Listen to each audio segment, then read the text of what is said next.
Hello everyone, I am Nitesh Dubey. So today I will tell you about the interview program for the post of assistant engineer. तो आज मैं हिंदी में बात करने की कोशिश करूँगा आपसे ताकि आपको समझ में आए कि आखिर में प्रोसेस है क्या. सो अगर आप शॉर्ट लिस्टेड होते हैं तो आपको इंटरव्यू के लिए कॉल करा जाता है. सो आपका इंटरव्यू जो होता है बेसिकली वो आपका यूजली प्रयागराज में होता है. ठीक है, प्रयागराज दैट इज़ इलाहाबाद. तो आपको जब बुलाया जाता है तो बेसिकली आपको अलग अलग पैनल एलोकेट करे जाते हैं. उस पैनल में एलोकेट के दौरान आपको कोई सा ही पैनल मिल सकता है. फर्स्ट पैनल यूजली 4 से 5 पैनल होते हैं. So you have to wait for your turn. After your document verification के बाद आपको वेट करना पड़ता है. जैसे आपके डॉक्यूमेंट वेरीफाई हो गया तो जब आपका डॉक्यूमेंट वेरीफाई हो जाता है तो आपको भेजा जाता है अंदर. सो आपको इंटरव्यू में सबसे ज़्यादा इंपॉर्टेंट क्या चीज़ है, आपकी वो पर्सनालिटी चेक करते हैं वेदर आप फिट हैं इस असिस्टेंट इंजीनियर की पोस्ट के लिए, डेजिग्नेशन के लिए. सो आपके सबसे पहले वो कॉन्फिडेंस चेक करते हैं कि आप कैसे मूव कर रहे हैं. जैसे आप रूम में एंटर कर रहे हैं कि आप सही से मूव कर रहे हैं. जैसे आप चेयर पे सिट कर रहे हैं, आप प्रॉपरली सिट कर रहे हैं, कहीं आप आगे बेंड तो नहीं है या फिर आप एकदम रिलैक्स वे में तो नहीं है. सो ये सब बहुत छोटी छोटी चीज़ें हैं, बहुत बहुत इंपॉर्टेंट है. वो चेक करते हैं how much you are attentive, कितने आप अटेंटिव हैं during this interview process. So एक आपके जो इंटरव्यू पैनल होता है तो उसमें तीन से चार मेंबर होते हैं. एक आपके सामने होते हैं, वो चेयरमैन होते हैं, और जो सेकंड और थर्ड एंड फोर्थ होते हैं जो आपके साइड्स में होते हैं वो बेसिकली होते हैं वो professors, either they from NIT और IIT. So in order to like check your technical skills along with some non technical skills, they ask questions on that. उन पे क्वेश्चंस पूछते रहते हैं. Okay, so this is all about the how once you enter what happens, क्या होता है जब आप एंटर करते हैं अंदर. तो ये जब हो गया तो आपको सबसे इंपॉर्टेंट ये भी इंपॉर्टेंट है कि आप कैसे आई कांटेक्ट कर रहे हैं जब आप आंसर्स दे रहे हैं. कैसे आप आई कांटेक्ट कर रहे हैं. जो जो प्रोफेसर क्वेश्चन पूछ रहे हैं तो आपको उनकी तरफ आई कांटेक्ट कर रहे हैं. अगर प्रोफेसर इधर से क्वेश्चन पूछ रहे हैं या इंटरव्यू पैनल में कोई भी बोर्ड मेंबर है आपसे क्वेश्चन इधर दिस साइड से पूछ रहे हैं तो आपको इधर से आंसर करना है. सो बहुत सारी चीज़ों का ध्यान रखना पड़ता है. ऐसा भी हो सकता है कि आपने अपना एक आंसर फिनिश नहीं करा हुआ होता है कि दूसरा आंसर आपको क्वेश्चन आ जाता है तो आपको बहुत मैनेज करना पड़ता है. ठीक है, ऐसे भी हो सकता है कि आपको एक क्वेश्चन दो से तीन बार भी पूछा जाए. मेरे साथ भी ऐसे ही हुआ था. तो आपको पोलाइटली दोबारा आंसर करना है. ठीक है, तो ये सब इम्पॉर्टेंट थिंग्स हैं. और आपको इरिगेशन डिपार्टमेंट के बारे में कुछ बेसिक स्टडी करनी पड़ेगी कि क्या इरिगेशन डिपार्टमेंट करता है, उसके क्या मोटिव्स है, ऑब्जेक्टिव्स क्या हैं, कैसे करता है, क्या फंक्शन है उसके, क्या कैनाल्स होते हैं, क्या बैरेजेस होते हैं, क्या लिफ्ट कैनाल्स होते हैं. ये सब छोटी छोटी चीज़ें, ट्यूबवेल्स क्या होते हैं, ये आप थोड़ा सा होमवर्क करके आइएगा ये इंटरव्यू में. ठीक है. सो इंटरव्यू स्टार्ट होने से पहले मैं 2 कैंडिडेट की प्रोफाइल आपको दूंगा क्योंकि डिफरेंट कैंडिडेट्स आते हैं जिनका बैकग्राउंड डिफरेंट होता है. बैकग्राउंड मतलब सबने इंजीनियरिंग तो करी ही होती है, पर इंजीनियरिंग के बाद कोई हायर एजुकेशन चला जाता है जैसे एमटेक या पीएचडी करने, या फिर दूसरा कैंडिडेट की बात करें तो वो जॉब में चला जाता है. ठीक है, जॉब में बेसिकली या तो प्राइवेट जॉब में चले जाते हैं या किसी पीएसयू में रिक्रूट हो जाते हैं. तो मेरे बैच में भी ऐसे ही हुआ था. काफ़ी कैंडिडेट्स थे तो वो काफ़ी तो एमटेक एंड पीएचडी करने तक चले गए थे एमटेक करके. और कुछ ऐसे भी थे जो पीएसयूज़ में थे, आईओसीएल में थे, एनटीपीसी में थे. सो और काफ़ी कुछ लेक्चरर भी थे पॉलिटेक्निक कॉलेजेस में. कोई डीडीए में था, कोई यूपीपीसीएल में था. तो आपको भी ऐसे ही कुछ हो सकता है कैंडिडेट्स मिले. ठीक है, पीएचडी तो नहीं होगा क्योंकि ये जस्ट 2019 बैच को अलाउ करा गया है या फिर उससे पहले को. So might be possible that this time you will face such type of your friends और कैंडिडेट्स इन दैट. सो मैंने डिफरेंट पैटर्न बनाया इस बार क्वेश्चंस का कि कैसे क्वेश्चंस पूछे गए हैं. अगर कोई कैंडिडेट हायर एजुकेशन में है इस वक्त और वो इंटरव्यू के लिए अपेयर होता है, और मैंने डिफरेंट सेट्स ऑफ क्वेश्चंस अपने फ्रेंड से पूछे, कलीग से पूछे हैं कि उनसे किस तरह से क्वेश्चंस पूछे गए जब वो एक पर्टिकुलर उनके पास जॉब अच्छा खासा जॉब एक्सपीरियंस है उनके पास पीएसयूज़ का एक्सपीरियंस है या फिर अच्छे किसी स्टेट डिपार्टमेंट का है, स्टेट गवर्नमेंट डिपार्टमेंट का है. तो one by one let us go by it. So पहले मैं एग्जांपल लूँगा एक ऐसा कैंडिडेट जो आया है हायर एजुकेशन करके, मतलब उसने एमटेक एटलीस्ट मैं मानता हूँ या तो कर रहा है या फिर कंप्लीट हो चुका होगा. तो होता बेसिकली कैसे है. ठीक है, सो उससे जो बेसिकली क्वेश्चन जो क्वेश्चंस आपसे पूछे जाते हैं, they don't ask question by your name. आपसे उनका आपका नाम नहीं पूछते हैं वो. दैट इज़ वो they don't want to know about your name. वो आपसे पूछते हैं आपने अपनी बीटेक कहाँ से करी, बी कहाँ से करी, आपने अपनी मास्टर्स कहाँ से करी, कौन सी ईयर में करी, ये भी बहुत पूछते हैं वो। अगर आपके पास कोई गैप है दोनों के बीच में, बीटेक और एमटेक के बीच में, तो रीज़न क्या है वो आपको एक्सप्लेन करना होता है। और it should be convincing also that reason.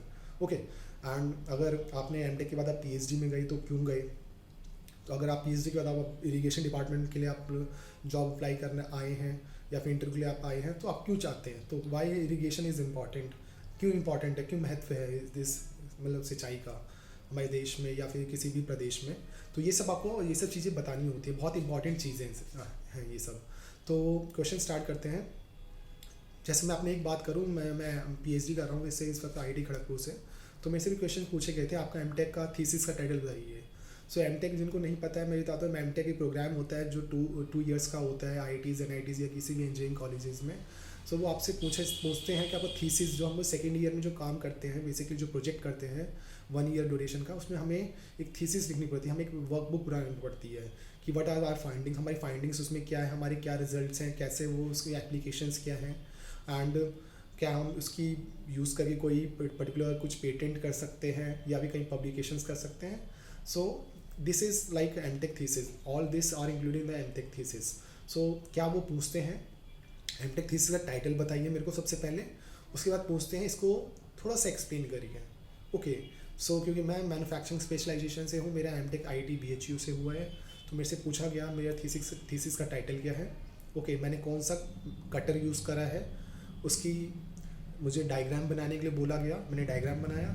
मुझे पूछा गया ओके इसके 2 ही क्यों होते हैं, मतलब कटिंग ब्लेड्स क्यों 2 ही होते हैं, ज़्यादा करेंगे तो क्या होगा। ओके। तो ये सब कुछ क्वेश्चन पूछे गए। उसके बाद जैसे ही मैं फिनिश हुआ तो मेरे से एक और क्वेश्चन पूछा गया कि ये बताओ ईडीएम क्या होता है। ठीक है। सो आपको याद रखना चाहिए, आप जब टेक्निकल क्वेश्चन आपसे पूछ रहे हो तो आपको टेक्निकल ही आंसर देना चाहिए। ये नहीं ईडीएम जब आपसे पूछे तो आप बोले electronic dance music, no you can't say this. Okay. That is like you don't want to create fun of yours, so just say it is electro discharge machining। तो आपको ऐसे आंसर्स देना है उस वक्त। ओके। उसके बारे में बताइए। फिर मेरे से पूछा गया कि वहाँ पर कि कौन कौन से इलेक्ट्रोलाइट यूज़ करते हैं, क्या रेसिन होता है, अगर यूज़ करेंगे तो वो बर्न क्यों नहीं होता। सो सिंटरिंग क्या होती है, पाउडर मेटलर्जी क्या होती है, different methods of powder production क्या होते हैं पाउडर मेटलर्जी में। So these were some basic question. And जो आपका इंटरव्यू का बेसिकली ड्यूरेशन है, जो मैंने अपने फ्रेंड से पूछा है, कलीग से पूछा है, तो मुझे यही बताया कि वो 6 से 7 मिनट से मिनिमम होता है, मैक्सिमम 20 मिनट्स तक जाता है, उससे ज़्यादा चांसेस नहीं होते हैं।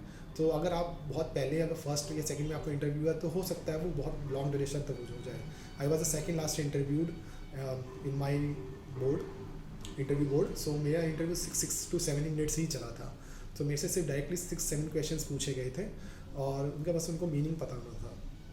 तो आपको पता चल गया होगा जो बंदा एमटेक कर रहा है या फिर पीएचडी कर रहा है, तो उनके जो क्वेश्चन थे बेसिकली थे वो एमटेक से रिलेटेड थे काफ़ी ज़्यादा, कुछ या फिर उसकी स्पेशलाइजेशन क्या थी उससे रिलेटेड थे, या फिर पीएचडी में जो वो काम कर रहे हैं, रिसर्च कर रहे हैं, उसके किसी बेसिक्स से उसकी एप्लीकेशंस क्या हैं। ठीक है।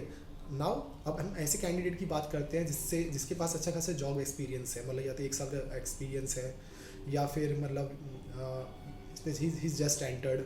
ओके। उसने जस्ट एंट्री ली है पर्टिकुलर प्राइवेट फर्म में या फिर किसी स्टेट गवर्नमेंट फर्म में या फिर सेंट्रल गवर्नमेंट फर्म में। सो उनका जो इंटरव्यू होता है बेसिकली होता है कि आप कौन, जैसे मैं अपने फ्रेंड्स की बात करूं तो he was a employee in DDA, Delhi development authority in Delhi. Okay.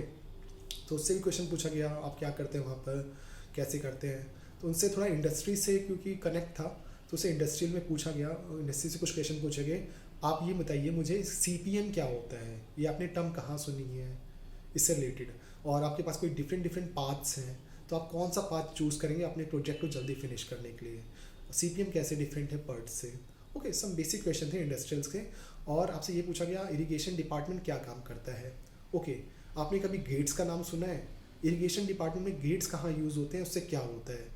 सो आपको मतलब ये पता चल गया एक बंदा जिसके पास 1 साल का एक्सपीरियंस है तो उससे भी बेसिक्स क्वेश्चन इरिगेशन डिपार्टमेंट में पूछे जा रहे हैं। मगर अगर मैं ये नहीं कह रहा हूँ कि आप अगर इरिगेशन के लिए प्रिपेयर कर रहे हैं, इरिगेशन का भी प्रिपेयर करिए, आप PWD के लिए भी आ रहे हैं तो PWD के लिए भी प्रिपेयर करिए। सो क्वेश्चन आपसे PWD के तरीके से भी आ सकते हैं या फिर इरिगेशन से भी आ सकते हैं। तो क्योंकि आपने चॉइस में तो सब कुछ फिल करा होगा, PW भी फिल करा होगा, इरिगेशन भी फिल करा होगा। ओके। सो क्वेश्चन आपके पास कहीं से भी आ सकते हैं। एक और मेरा कलीग है, फ्रेंड्स है, तो उसने वो लेक्चरर है, लेक्चरर था यूपी गवर्नमेंट पॉलिटेक्निक कॉलेज में। तो उससे भी क्वेश्चन पूछे गए कि आप already lecturer you are already in teaching profession, why you want to come here, आप इधर क्यों आना चाहते हैं। तो सर रिप्लाइटली रिप्लाई दिया, सर क्योंकि इरिगेशन डिपार्टमेंट में, पीडब्ल्यूडी डिपार्टमेंट में व्हाट हैपन्स, इसमें काफ़ी ब्रॉड एरिया ऑफ वर्क है, so I can like I very knowledgeable after learning all this skills in PWD, in tube well construction होता है, ट्यूबवेल मेंटेनेंस होता है, बैरेजेस होते हैं, कैनाल्स होते हैं, लिफ्ट कैनाल्स होते हैं, so it will develop me and this knowledge very helpful. Okay, so उसने कहा था आप शिफ्ट क्यों ना चाहते हैं लेक्चरर पोस्ट से दिस इरिगेशन में असिस्टेंट इंजीनियर, आपके एमटेक का बेनिफिट भी नहीं होगा। बोला तो सर उन्हें रिप्लाई करा कि सर एक्चुअली में हुआ क्या कि लेक्चरर में हमें सेम सब्जेक्ट्स तीन से चार जो सब्जेक्ट्स होते हैं हमें जो दिए गए होते हैं, हमें लाइफ टाइम वही पढ़ाना होता है, और हमारे पास ऐसा नहीं है कि कुछ हम डिफरेंट गेन कर रहे हैं, नॉलेजेबल हो रहे हैं उस सब्जेक्ट में। वही सेम रिपीटेटिव सब्जेक्ट हमें रोज़ पढ़ना होता है, वही पढ़ाना होता है, so it something like bore down, वो बहुत बोरिंग हो जाता है और स्टूडेंट्स भी काफ़ी बोरिंग महसूस भी करते हैं। So some convincing answer he has given at that time. So अगर आप तीसरे कैंडिडेट की बात कर लेते हैं, अगर वो कैंडिडेट के जिसके पास ना तो जॉब एक्सपीरियंस है और ना जिसने जो हायर एजुकेशन में गया है, तो वो क्या कहे, तो सो आपको ये बताना होगा उस वक्त आपको कि आपने जो गैप लिया है कोई या मेडिकल रीज़न से है लिया है तो सच सच बताइएगा, अगर नहीं लिया है तो बता दीजिएगा कि आई वॉज प्रिपेयरिंग, कि मैं एग्ज़ाम नोटिफाइड हुआ था, सो मैंने उसकी प्रिपरेशन स्टार्ट कर दी। और आपके पास तो अच्छा रीज़न भी है इस वक्त कोरोना का कि after corona there is like decrease in the job vacancies all around, not in this India, all over the world. So like this time you will be benefited. So this is how you have to prepare yourself. And one important thing मैं जो आपको बताना चाहता हूँ, आप ये मत सोचिए कि आपके अगर रिटर्न में मार्क्स इतने अच्छे नहीं हुआ है तो इंटरव्यू पे भी उसका इफेक्ट पड़ेगा। पैनल बोर्ड के पास आपका कोई रिटर्न मार्क्स का प्रूफ नहीं रहता है कि आपने आपका रिटर्न कैसे हुआ है। ओके, जस्ट बाय आपकी पर्सनैलिटी देखकर, आपके वे ऑफ एक्सप्लेनेशन को देखकर, आपके इन डेप्थ नॉलेज को देख के ही वो आपको इवैल्यूएट करते हैं। सो अपना ही केस देखूं तो मेरा रिटर्न मतलब उतना बेस्ट नहीं हुआ था, तब भी पर मेरा इंटरव्यू बहुत अच्छा हुआ था क्योंकि मुझे लग रहा था मैंने इंटरव्यू के मोस्टली आंसर दिए ही हैं, कोई क्वेश्चन ऐसा नहीं था जिसका मैंने आंसर नहीं दिया है। और मेरे मार्क्स इंटरव्यू में 60 आए थे आउट ऑफ 100। ये टॉप मार्क्स थे, मतलब देखा जाए तो अगर 60-65 बहुत कम के ही आए थे, एक के किसी के 70 या 75 आए थे किसी फीमेल कैंडिडेट के। ओके, उसने बहुत अच्छा इंटरव्यू उसका हुआ था, तो सारे क्वेश्चन बहुत अच्छी तरह से आंसर्स करे थे। वो देखना चाहते हैं कि basically how you explain the thing, how you are making comfortable with your answers to the board members, all these are going to be checked. Okay, so don't think that कि आपके अगर मार्क्स कम है return में तो आप interview में भी आपका वैसे ही परफॉर्मेंस है, ऐसा नहीं। आपकी पर्सनालिटी बहुत ज़्यादा इफेक्ट डालती है इंटरव्यू टाइम पर।